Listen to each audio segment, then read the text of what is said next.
மறுபடியும் கொஞ்ச நேரம் கழிச்சு, பேதுரு உண்மையானே நேசிக்கிறியா? ஆண்டவரே, நான் உண்மை நேசிக்கிறேன் என்பதை நீர் அறிவி. மூணாவது முறை சொன்னார். 3 முறை தேவன் நம்மை, ஏற்கனவே சொன்ன போட்டில் வந்தவனுக்கு 3 முறை சான்ஸ் கொடுத்த மாதிரி நம்மை 3 முறை தேவன் நாம் நேசிக்கிறோமா இல்லையா என்பதை நம்முடைய விசுவாச வாழ்விலே சோதித்து பார்ப்பார். 3வது முறையிலும் பேதுரு தன் ஸ்தானத்தில் சரியா இருந்ததுனால ஒரு ஆண்டவர் ஒரு பரலோகத்தின் பொறுப்பு கொடுத்தார். என் ஆடுகளை நீ மேய்ப்பாயாக. இயேசுவை நேசிக்கணும். 3வது தலைப்பில் பேசிக்கிட்டு இருக்கோம். முதல் தலைப்பு என்ன? இயேசுவை தொழுது கொள்ளணும். 2வது தலைப்பு என்ன? அறிக்கை செய்யணும். 3வது தலைப்பு என்ன? நேசிக்கணும். தொழுது கொள்ளணும், அறிக்கையிடணும், நேசிக்கணும். இந்த நேசிப்பு எப்படி தெரியணும்? நாம் கொஞ்சி குழந்தைகளை, அப்பா அம்மாவை நாம் நேசிப்பதை போல் அதை காட்டிலும் ஒரு மடங்கு ஆண்டவரை நேசிப்பதை நீ வெளிப்படுத்து மகளே. அதனால தான் சொன்னார், முதலாவது தேவனுடைய ராஜ்யத்தையும் அவருடைய நீதியும் தேடுங்கள், அப்பொழுது உன் அப்பாவை கொடுப்பாரு, அம்மாவை கொடுப்பாரு, நீதியை கொடுப்பாரு, ஆசீர்வாதங்களை கொடுப்பாரு, கேட்காதெல்லாம் கொடுப்பாரு. எப்போ? உன் நேசிப்பு சரியாக இருந்தால். நீ எதை நீ ஆண்டவரை விட்டுக்கிட்டு நீ குடியை நேசிச்சினா குடியிலேயே செத்து போயிடுவ. சிகரெட்டை நேசிச்சினா சிகரெட்லேயே நீ செத்து போயிடுவ. எனக்கு எனக்கு எனக்கு இவர் தான் உசுருன்னு சொல்றான் பாரு, காணாம போயிடும். காரணம், நீ அழைக்கப்பட்டவன். பரலோகம் நேசிப்பை பார்க்க வேண்டும் என்று விரும்புகிறது. அந்த நேசிப்பில் யாரும் கிட்ட நிற்க முடியாது. காரணம், உங்க அப்பா அம்மாவையும் சிருஷ்டித்தவர் ஆண்டவர் என்பதை நிரூபிப்பதற்காக அவரை நாம் முதன்மைப்படுத்த வேண்டும்.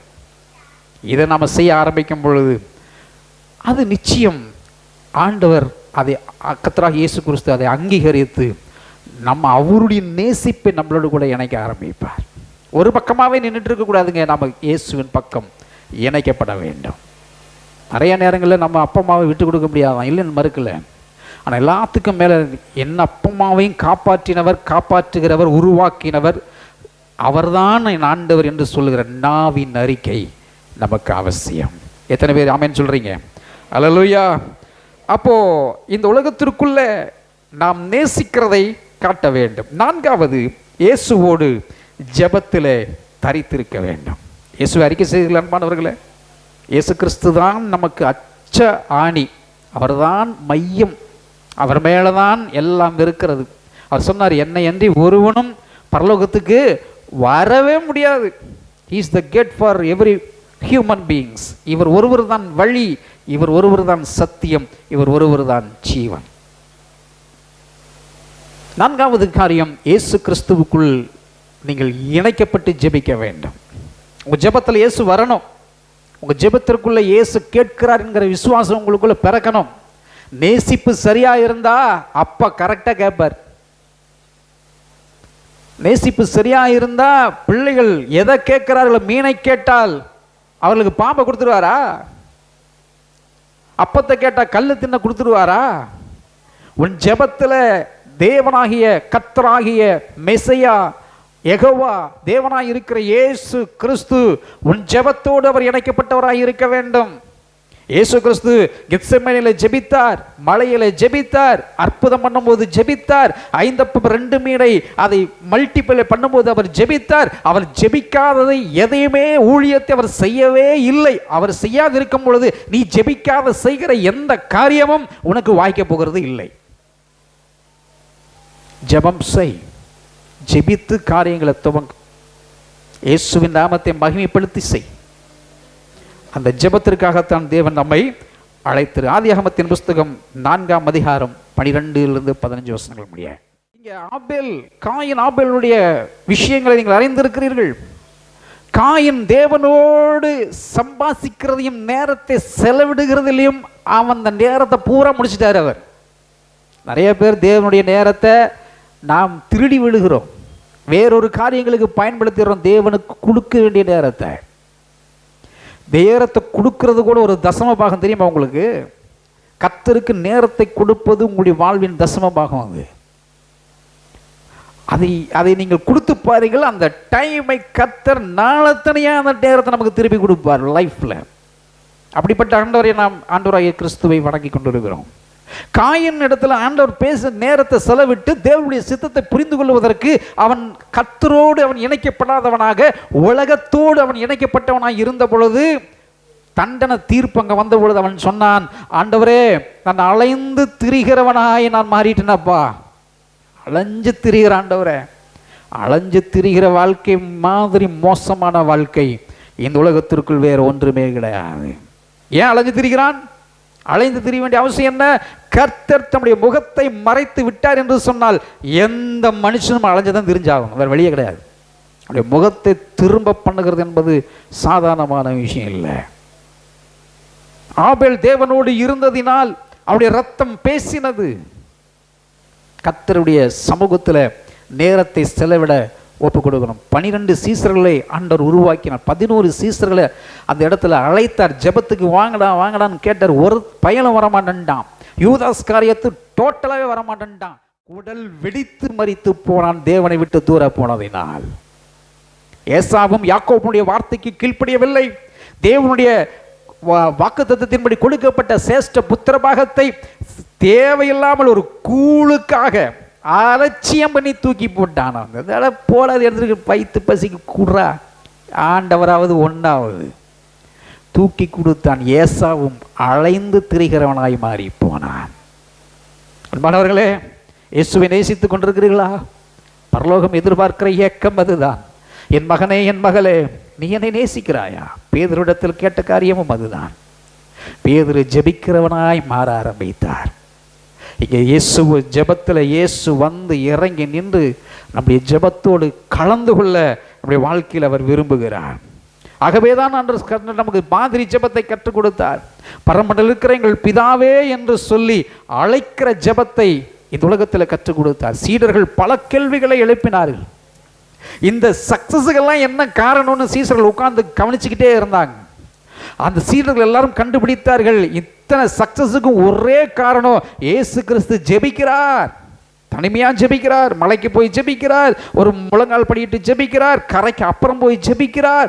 ஜெபிச்சு ஜெபிச்சு இத்தனை காரியங்களை பண்றதுனால நாங்கள் எப்படி ஜெபிக்க வேண்டும் என்று கேள்விகளை கேட்டார். அதனால தான் அவர் கற்றுக் கொடுத்தார், இப்படி ஜெபம் பண்ணுங்கடா, உங்களுக்கு இப்படியெல்லாம் நடக்கும் என்று. இயேசுவை தொழுது கொள்ளணும், அறிக்கை செய்யணும், நேசிக்கணும், ஜெபம் செய்யணும். சும்மா நம்ம ரட்சிக்கப்பட்ட எனக்கு இயேசு கிறிஸ்துவை தெரியுங்கன்னு நான் ஐ am not the Christian but நான் ஐ லைக் த பைபிள், இது இந்த சொல்றதுக்கு ஒன்று யாரும் ஒன்று ரொம்ப அவசியமா இல்லையே. நேசிப்பு என்பது உள்ளத்தின் ஆழத்திலிருந்து வெளியில் வரும். ஜெபத்தில் உட்கார்ந்து இருக்கும் பொழுது என் ஜெபத்தில் இயேசு கிறிஸ்து கூடவே இருக்கிறார் என்ற நம்பிக்கையோடு நின்று நீங்கள் ஜெபிக்கணும். 5வது காரியம், இயேசுவோடு பிசாசை ஜெயிக்கணும். நமக்கு இருக்கிற பெரிய எதிராளியே அவன்தான். நம்முடைய ஆவிக்குரிய வாழ்வில் நாம் பார்க்கிற பிசாசை ஜெயிக்கணும்னு சொன்னால் வேதத்தை நல்லா வாசிக்கணும். என்ன எப்படி வாசிக்கணும்? வேதத்தை நன்றாக வாசிக்கணும். இன்னைக்கு வரைக்கும் நமக்கு 66 புஸ்தகம் எங்கே இருக்குதுன்னே தெரியாத கிறிஸ்துவனாக வாழ்ந்துக்கிட்டு இருக்கிறோம். 66 புஸ்தகம் எங்கே இருக்குதுன்னு தெரியாத இருக்கிற கிறிஸ்துவனே பிசாசு எப்படி நீங்கள் ஜெயிச்சிருவீங்க? முடியுமா? ஏசு கிறிஸ்துவனிடத்தில் வசனத்தை கொண்டு வந்து பேசினாவன், அவர் வசனத்தை கொண்டே அவனை அடித்தார். ஒரு காரியத்தை கட்டவும் விடுவிக்கவும் நமக்கு தெரியணும்னா வசனம் தெரியணும். வசனம் தெரிஞ்சாதான் பிசாசு பயந்து ஓடுவான். வசனத்திற்கு ஜீவன் உண்டு. வசனம்தான் பாதாளத்தை நம்ம மீட்டெடுக்கக்கூடிய வல்லமை அந்த வசனத்துக்கு இருக்கிறபடியால் வசனத்தை கொண்டு பலன் அடைஞ்சு நிற்கிறதற்கான பயிற்சி நமக்கு அவசியம். அவன் பாருங்க, பிசாசுடைய தந்திரமே நம்முடைய கண்களுக்கு விருந்தளிக்கிற காட்சியை காண்பிப்பான். பார்க்கிறதற்கு நகர்ந்து முழிஞ்சு வெளியில் வர முடியாத அளவுக்கு ஈர்க்கிற தன்மையை அவன் உண்டாக்கி விடுவான். ஆபிரகாம் லோத் வாழ்ந்த காலங்களில் ஆட்டு மந்தைகள் பெருகி போச்சு, நல்ல பெரிய வெல்டுடுவா மாறிட்டாங்க. பாருங்க, ஆபிரகாமின் நிழலோடு வந்த லோத்துவுக்கு வந்த ஆசீர்வாதங்களை பாருங்க. சும்மா கூட வந்து அவனுக்கு துணைக்கு வாங்கடா, நான் ரொம்ப தூரம் போக வேண்டியது இருக்குதுன்னு ஆபிரகாம் சும்மா கூட்டிகிட்டு வந்தார் லோத்தை. கூட்டிகிட்டு வந்தவனுக்கு ஆசீர்வாதம், நீ இயேசுவோடு வந்துரு, அப்படி ஆசீர்வாதம் உனக்கு இருக்கும். ஹல்லேலூயா, ஹல்லேலூயா. பாருங்க, நல்லா திரளாம் நல்லா ஆயிடுச்சு. இப்போ வேலைக்காரங்களுடைய சண்டை வந்தோடனே ஆபிரகாம் எனக்கு உங்களோட எனக்கு இருக்கு இஷ்டம் இல்லை, நான் போகிறேன். ஆபிரகாம் போய் பேசுகிற, தம்பி வேலைக்காரன் போடுற சண்டைக்கு ஏன்டா நீ போகிற, இறான் இந்த கதையெல்லாம் பேசாத, ஒன்று விட்டு நான் போக முடிவு பண்ணிக்கிட்டேன். போன உடனே ஆண்டவர் சொன்னார், சரி ஆபிரகாம் நீ விட்டுரு, அவனை சைலண்டாக விட்டுரு, அவன் எங்கே போகிறானா போயிட்டு போகிறான் விடு அப்படின்னாரு. இப்போ போய் சுற்றி பார்த்துட்டு அந்த சோவாருக்கு போகிற வழியில் அப்படியே பார்த்தானா அப்படியே பசுமையாக இருந்தான். அப்படியே பார்க்குறதுக்கு டேங்கப்பா பரலோகம் மாதிரி இருக்குதுறாங்க. இவங்கிட்ட போய் நம்ம சாணி வெளிச்சிக்கிட்டு உட்காந்துக்கிட்டு இருந்தேன். பேக்கப் பண்ணு, வா வா வா, நான் இடத்த பார்த்துட்டேன். Abraham tata, bye bye bye, நான் போயிட்டு வரேன். அப்பா மகராசனா போயிட்டு வாடாப்பா, இவர் அனுப்பிச்சி விட்டார். போய் கொஞ்ச நாள் கூட ஆகலை, அங்கே பூரா நெருப்பு மலையாக இறங்கி தொலையுதங்க. எங்கே போய் ஒன்றதுன்னு தெரியல. கண்ணுக்கு இதமாய் காட்டுகிறதையெல்லாம் நம்பி ஏமாந்துடக்கூடாது.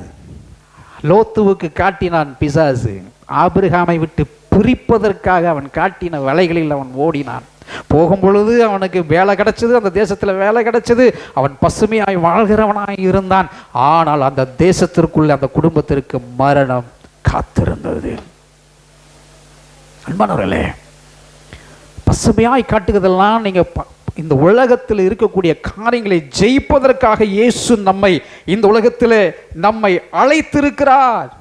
உலகத்தில் இப்படித்தான் வாழணும், இப்படித்தான் நாம் இருக்க வேண்டும் என்பதற்காக கர்த்தர் நம்மை அழைத்து கொண்டு வந்திருக்கிறார் என்பதை நீங்கள் ஒரு நாளும் மறவாதபடிக்கு நீங்கள் எச்சரிக்கையாக இருக்க வேண்டும் என்பதே கர்த்தர் இன்றைக்கு நமக்கு காட்டிட்டு இருக்கிற காரியமாக இருக்கிறது. தீத்துவின் புஸ்தகத்தில் இதில் என்ன சொல்லுகிறது, எதிரியானவன் உங்களை குறித்து குற்றம் சொல்லக்கூடாது. அது இந்த தம்பியா, அவனை எனக்கு நல்லா தெரியும், அவன் அங்கே ரகசியமாக அப்படி, அது எனக்கு தெரியும். இது யார் சொல்லக்கூடாது, எதிரி சொல்லக்கூடாது. அவன் வாயை திறந்தா அவன் என்ன பேசுங்க எனக்கு தெரியாதா, அவன் கண்டுபிடிச்சாரு. ஆண்டவர் நம்மை தாயின் கர்ப்பத்தில் பிறக்கும்போது தெரிஞ்சு வச்சிருக்கிறார். ஆனால் நமக்கு சான்ஸ் தரார் தெரியுமா உங்களுக்கு, நம்ம வாழ்க்கையில் வாய்ப்புகளை கொடுக்குறார். அந்த வாய்ப்புகளை பிடிச்சு கொண்டு வசனங்களை படித்து எதிரி வந்து நம்மளை குற்றப்படுத்தி விடாதபடிக்கு. எதிரி எப்போ வருவான் தெரியுமா, நியாய தீர்ப்பு நாள்ல டான்னு வந்து நிற்பாங்க. ஆண்டவர் பேசுவார், பேசிட்டு இருக்கும்போது அவன் சொல்லுவான், அவன் இப்படி இருந்தவன் உங்கள்கிட்ட ரொம்ப யோக்கியமாக நடந்துட்டானாக்கும், இவனுக்கு பரலோகத்துக்கார் கொடுக்குறீங்க சொல்றாரு. இங்க எதிரியானவன் உங்களை குறித்து பொல்லாங்கு சொல்லுகிறதற்கு ஒன்றுமில்லாமல் வெட்கப்படத்தக்கதாக, வாழ்க்கையில் நம்மளை பிசாசு பார்த்துட்டு வெட்கப்பட்டு ஓடுகிற அளவுக்கு தேவனுடைய சமூகத்தில் நாம் பிசாசை ஜெயித்து கொண்டிருக்கிறோமா? இயேசுவை நேசிக்கிற என்பது தேவனுடைய ஜனமே, பிசாசை எதிர்த்து நிற்பதற்கு ஒரே வழி தேவனுடைய வசனத்தை வாசித்து பலனாய் திடனாய் நிற்பது தான். வாயை திறந்த இன்னைக்கும் கிறிஸ்தவனாக இருக்கிற நீங்கள் நிறைய பேர் கெட்ட வார்த்தை பேசிகிட்டு இருக்கீங்க, நிறைய கெட்ட வார்த்தை பேசுகிறீங்க. கெட்ட வார்த்தை பேசுனீங்கன்னா உங்களுக்குள்ளே யார் இருக்கா தெரியுமா, வெளிச்சம் கிடையாது சார். வார்த்தை வந்துடவே கூடாது. அந்த நாக்கை தேவன் தடுத்து நிறுத்துகிறதுக்கு உங்களுடைய சரீரம் என்னும் அவயங்களை நீங்கள் நிறுத்தணும். எதிராளி கூட நீங்கள் கெட்ட வார்த்தையில் பேசிடக்கூடாது. இயேசு கிறிஸ்து மல்குஸ் என்கிற ஒருத்தன் வந்தான், கெத்சமனையில் ஆண்டவர் நின்றுக்கிற அரெஸ்ட் பண்ணுற நேரம், ஒரு கத்தி எடுத்துகிட்டு வந்து மிரட்டி நின்றுட்டு இருக்கும்போது பேதுரு எடுத்து மல்குஸுடைய காதை வெட்டி விட்டார். அடா பைத்தியக்காரன், அவன் காதை ஏன்டா வெட்டுற நீ, அவன் என்ன அரெஸ்ட் பண்ண வந்திருக்கிறான். அது எப்படி ஆண்டவர், நாங்கள்லாம் இருக்கிறோம் செபிக்கிறதுக்கு 1 மணி நேரம் வாடா வர மாட்டேங்கிறான், கத்தி எடுக்கிறதுக்கான ரெடி ஆகிட்டாங்க. நம்ம ஆளுங்க செபிக்கிறதுக்கு வாடானா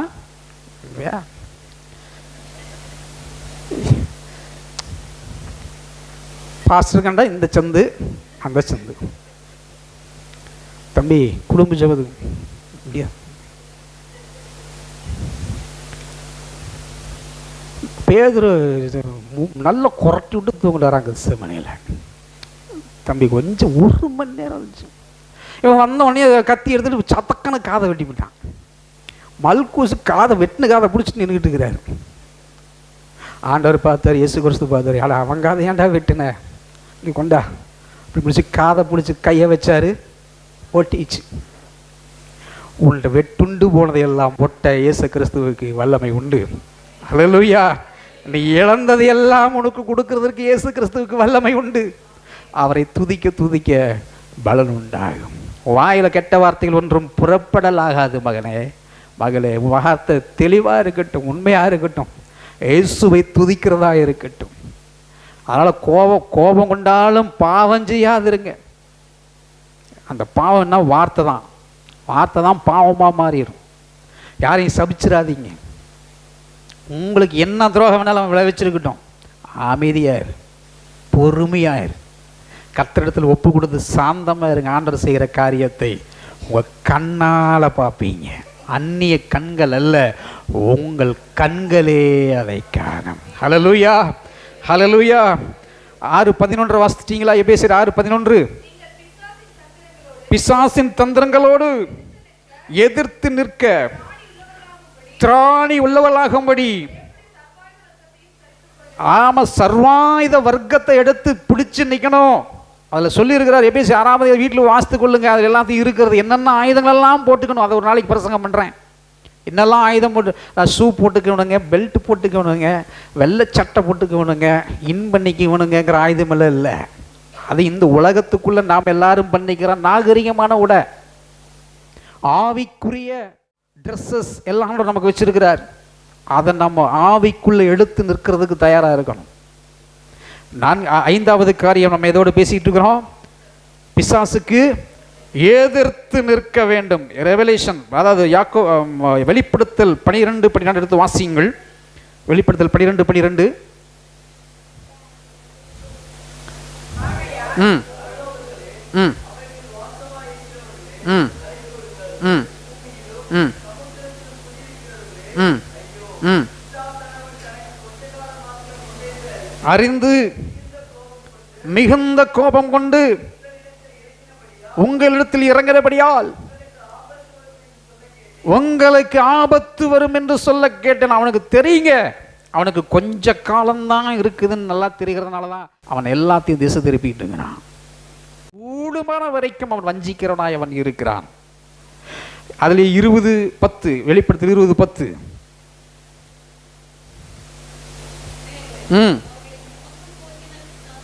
மோசம் போக்கின பிசாசானவன் மிருகமும் கள்ள தீர்க்கதரிசியுமாய் இருக்கிற அக்கினியும்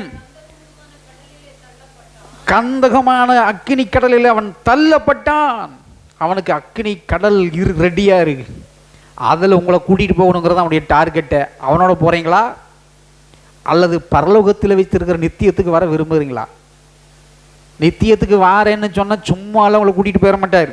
நிறைய காரியம் அதுக்கு செய்யணும். அது கடைசி தலைப்பில் சொல்கிறோம் பார்த்துக்கு. யாக்கோபு 4:7. நீங்கள் இது ஒன்றை மட்டும் இப்போதைக்கு செய்யுங்க, அதை பார்ப்போம். ம் ம் எதிர்த்து நில்லுங்கள், அப்பொழுது அவன் உங்களை விட்டு ஓடி போவான். எதிர்த்து நிற்கிறதுக்கு ஒரு திராணி வேணும். இயேசு கிறிஸ்து பாருங்க, அந்த கல்லறை பக்கத்தில் ஒருத்தன் லேகியோன் என்று பேய் பிடித்திருந்த ஒரு மனுஷன்கிட்ட போகும்போது அந்த பேய் பேசிச்சான். ஆண்டவராகிய இயேசுவே, எங்கள் காலம் வருவதற்கு முன்பதாக எங்களை ஏன் துரத்த வந்தீங்க? பாருங்க, நல்லா தெரிஞ்சுங்க. இயேசு கிறிஸ்து நம்மளோடு கூட இருக்கும் பொழுது அந்த காலத்துக்கு முன்னையே பிசாசு உங்களை விட்டு வெளியில் ஓட ஆரம்பித்து விடுவான். அவன் காலம் உட்கார்ந்துக்கிட்டு ஆட்சி பண்ணிக்கிட்டு இருக்க முடியாது உங்ககிட்ட. அந்த லேகியோன் என்று சொல்லப்படுகிற ஆயிரக்கணக்கான பிசாசுகள் அவனை அலக்கழைத்துக் கொண்டிருக்கும் பொழுது இயேசு அவன் பக்கமாய் போய் நின்ற பொழுதே சொன்னாரு, இவனை விட்டு நீ வெளியில போ.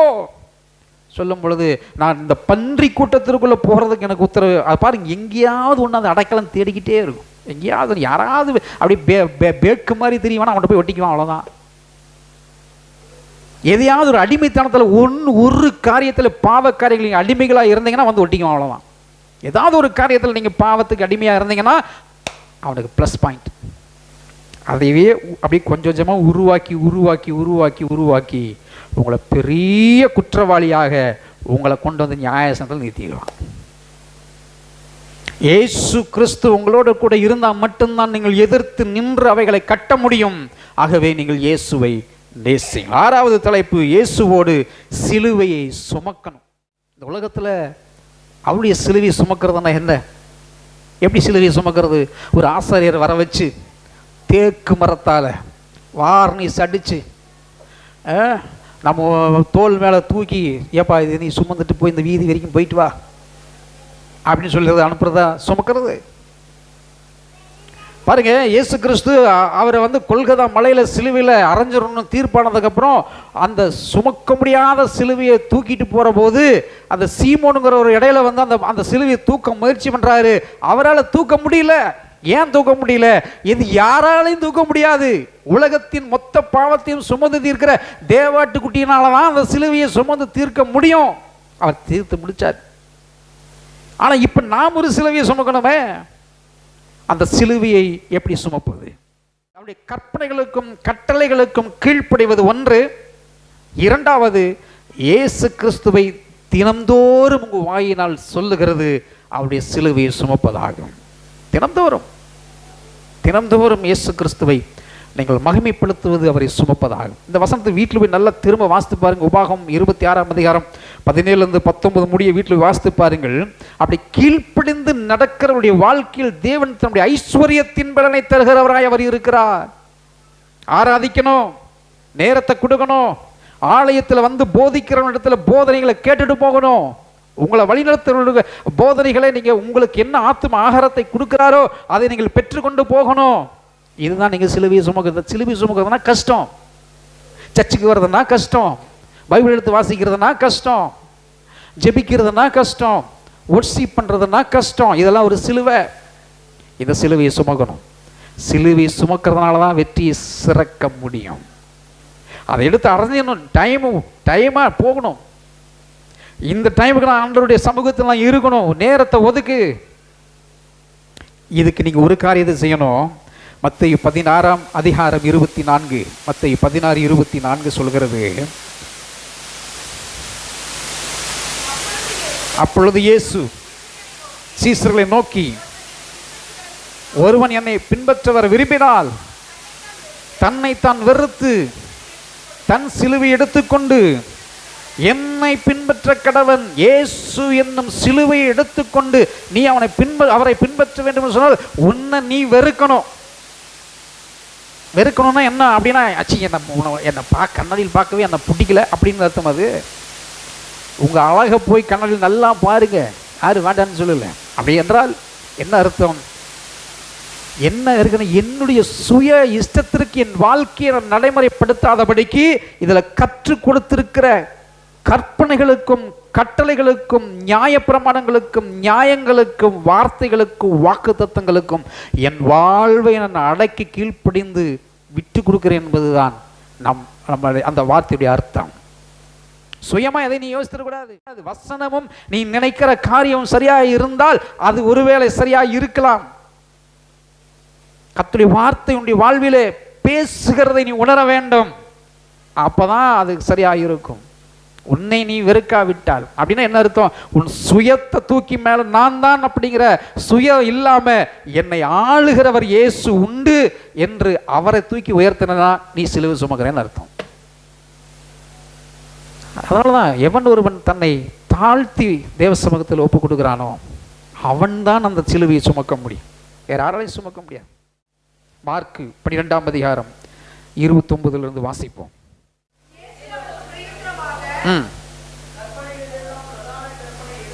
எதுவென்றால், இஸ்ரவேலை கேள், ஒருவரே கர்த்தர், உன்னுடைய தேவனாகிய கர்த்தரிடத்தில் உன் முழு இருதயத்தோடும் உன் முழு ஆத்மாவோடும் முழு மனதோடும். நீ சிலுவை சுமக்கிறதுனுடைய அர்த்தம் என்ன தெரியுமா? எல்லாம் அவர்தான். உன் முழு ஆத்மாவோடும் உன் முழு பலத்தோடும் அவரிடத்தில் அன்பு கூறுவாயாக. அதுக்கு தனி ப்ரியாரிட்டி உன்னுடைய லைஃப்பில் தெரியுங்க. அவரை பார்த்தா ஆண்டவர் பரலோகம் பார்த்தா கண்டுபிடிச்சிருவார், ஐயோ இது என்னுடைய மகள், இது என்னுடைய மகன். ப்ரியாரிட்டி. அந்த வசனத்தை வாசித்து பாருங்க, வீட்டில் போய் வாசித்து பாருங்கள். நேரில் என்ன டெஃபினேஷன் பண்ணுறதுன்னு அடுத்து ஒன்று சொல்லி நான் க்ளோஸ் பண்ண விரும்புகிறேன். அன்பானவர்களே, தினந்தோறும் கர்த்தரிடத்தில், ஆண்டவரே நான் உம்மை சுமக்கிறேன், ஆண்டவராக இயேசு கிறிஸ்துவை நான் சுமக்கிறேன், என் இருதயத்தில் சுமக்கிறேன் என்று உங்களை நீங்கள் விட்டு கொடுங்கள். 7வது காரியம், இயேசு கிறிஸ்துவின் வருகைக்காக ஆயத்தப்படுதல். இதெல்லாம் இருந்தால் தான் நம்ம அவருடைய வருகைக்கு ஒரு தைரியம் இருக்கும். செத்தாலும் பரவாயில்லடா, நான் இயேசுவோடு இருப்பேன், வாழ்ந்தாலும் நான் இயேசுவோடு இருப்பேன். இந்த தைரியம் வர்றதுக்கு இத்தனை படிகள் தேவை. 2 பேதுருவின் புஸ்தகம் 3ஆம் அதிகாரம் 8வது வசனம். 2 பேதுரு 3:8. 1000 வருஷம் போலவும் இருக்க வேண்டாம், தாமதிக்கிறார் என்று சிலர் எண்ணுகிறபடி தாமதமாகிறாமல் ஒருவரும் கெட்டு போகாமல் எல்லாரும் மனம் திரும்ப வேண்டும் என்று. இப்போ இந்த வசனம் தெளிவாக சொல்லுது, இயேசு கிறிஸ்து திரும்ப வருகிறவர். அவர் திரும்ப கண்டிப்பாக வருவார், திரும்ப வருவார். அதற்கு நாம் எப்படி இருக்க வேண்டுமா? ஆயத்தமாகி இருக்க வேண்டும். 1 கொரிந்தியர் 1ஆம் அதிகாரம் 7லிருந்து 9 முடிய.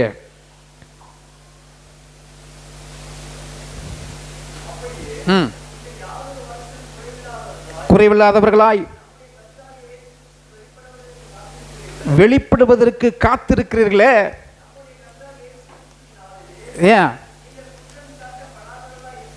திரும்ப திரும்ப கர்த்தர் பதிகிற காரியமே அதுதான். இயேசு கிறிஸ்து வெளிப்படுகிற அந்த நாளிலே நம்ம மீது குற்றம் சாட்டப்படாதபடிக்கு ஜாக்கிரதையாக வாழுங்க மகனே மகளே, ரொம்ப ஜாக்கிரதையாக இருக்கணும்.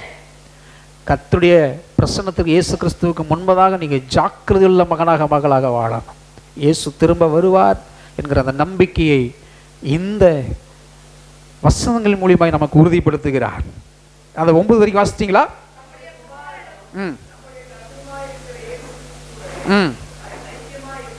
ஐக்கியமாய் இருப்பதற்கு உங்களை அழைத்த தேவன் உண்மையுள்ளவராய் இருக்கிறார். So we need to prepare for the second coming of Jesus Christ. அதனால ஒன்னா நம்ம மரணம் முந்திக் கொள்ளலாம், அல்லது அவருடைய வருகை எப்போது வேண்டுமானாலும் இருக்கலாம். ஸோ நீங்கள் ஆயத்தமாக இருக்கணும். ஆயத்தமாக இருக்கணும்னா இயேசு உங்களோட இருக்கணும், இயேசுவோடு நீங்கள் இருக்கணும். இருந்தால் இங்கே அவரோட இருக்கிறோம், போனால் அவரோட போக போகிறோம், அவ்வளோதான் சார் வித்தியாசம். நம்ம மறுரூபமாக்கப்பட்டு கர்த்தரோட போக போகிறோம், அவ்வளோதான். இல்லைன்னா நம்ம செத்து போவோம், அவ்வளோதான். நம்முடைய ஜீவன் கர்த்தரிடத்தில் போய் இழைப்பார். அவர் தான் சொன்னார், நான் உனக்கு நித்திய ஜீவன் அளிப்பேன் என்பதுதான் நமக்கு இயேசு கிறிஸ்து கொடுத்திருக்கிற வாக்கு தத்தம். இந்த வாக்கு தத்தத்தின்படி இம்மையிலும் மறுமையிலும் தேவன் நம்மை ஜீவனோடு காக்க அவர் வல்லவராயிருக்கிறார். எழுந்து நிற்போமா தேவ சமூகத்திற்கு முன்பதாக.